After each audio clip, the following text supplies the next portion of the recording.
The Desert Mirage Motel stood alone on a stretch of empty highway miles away from the nearest town. The neon sign flickered erratically, casting an eerie red glow on the cracked pavement. To passing drivers, it was just another forgotten roadside stop, but to those who had spent a night there, it was a place they would never forget. Jack was one of those unlucky travelers.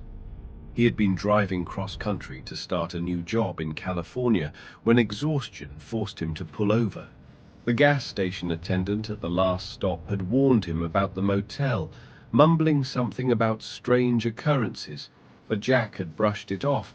He just needed a few hours of sleep before hitting the road again. As he checked in, the old man behind the counter barely looked up, sliding him a tarnished key marked with the number 7. "No noise after midnight," the man muttered before disappearing into the back room. Jack shrugged it off and made his way to his room. The air inside was stale, carrying a faint scent of something rotten. The furniture was outdated, and the wallpaper peeled in long strips, revealing dark stains underneath. Too tired to care, he locked the door, dropped his bag on the floor, and collapsed onto the bed. At exactly midnight, Jack woke up with a start. His breath hitched in his throat as he became aware of an unnatural silence. The buzzing neon sign outside had stopped flickering, leaving the room in near total darkness. Then, a sound, faint, almost imperceptible. A whispering voice, just outside his door. Jack sat up, his heart pounding. He listened intently. The whispers grew louder, like multiple voices overlapping, speaking in a language he couldn't understand. The doorknob rattled. He jumped to his feet, grabbing his phone to turn on the flashlight. He took a hesitant step toward the door, pressing his ear against the wood. The whispers stopped instantly. A cold chill ran down his spine. He swallowed hard and turned the lock. As soon as he did, the door burst open with a violent force, slamming against the wall. A freezing gust of air rushed into the room, extinguishing the dim light from his phone screen. Jack stumbled backward, barely managing to keep his footing. The room was no longer empty. A figure stood in the doorway, tall and thin, its face obscured by shadows. Its limbs were too long, fingers twitching like broken marionette strings.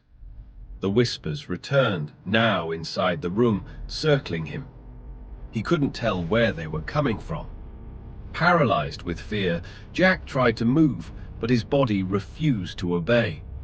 The figure took a slow step forward. The air grew heavier, pressing down on his chest.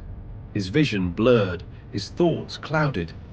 Then, just as suddenly as it had started, everything stopped. The lights flickered back on, the whispers vanished, and the figure was gone. Jack gasped for air, collapsing onto the bed, his entire body drenched in sweat. He had to get out.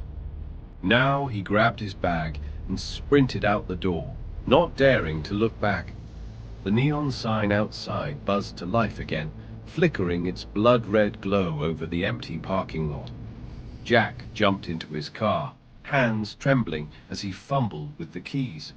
The engine roared to life, and he peeled out onto the highway, heart hammering in his chest. As he drove away, he dared one last glance in the rearview mirror.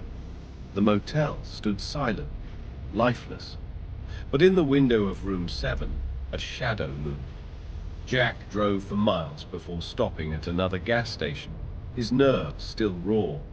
He splashed cold water on his face, trying to steady his breathing. The attendant, a grizzled man with deep lines on his face, gave him a knowing look. "You stayed at the Mirage, didn't you?" he asked. Jack hesitated before nodding. "What the hell is that place?" The attendant sighed. "Nobody really knows. It's been there forever. People check in, but not everyone checks out. Some say the ones who leave aren't really themselves anymore." Jack's stomach churned. He turned back toward his car, suddenly desperate to put even more distance between himself and that place. As he got in and turned the key, a cold shiver ran through him.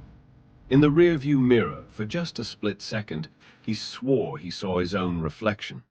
But the eyes looking back weren't his own.